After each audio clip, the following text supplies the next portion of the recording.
Um, Hi, my name is Malcolm Harvey, and this is my science presentation on Alzheimer's disease.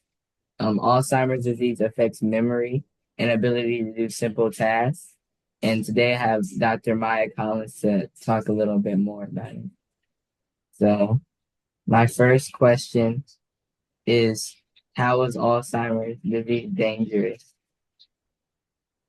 Hi, Malcolm. Thank you so much for asking me to shed a little bit of information on Alzheimer's. Alzheimer's is dangerous because it is a disease that slowly damages the brain over time. In medicine, we call this a progressive disease. And what that means is that over time, people may start to forget little things like what's their name, today's date, places, and events from their life. But as the disease progresses or worsens over time, individuals may forget easy things like how to talk, how to move, and how to eat. It can also be dangerous because a classic example is somebody who has Alzheimer's may be cooking and forget to turn off the oven, or they may forget how to get home and end up lost for several days. Those are ways that Alzheimer's can be dangerous. Okay, for my second question, how can Alzheimer's be cured? That's a really great and important question. Unfortunately, at this point in time, there is not a cure for Alzheimer's.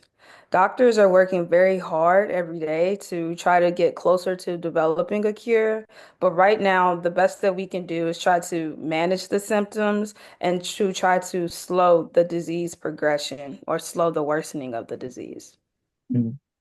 And my third question is, are there any treatments for Alzheimer's?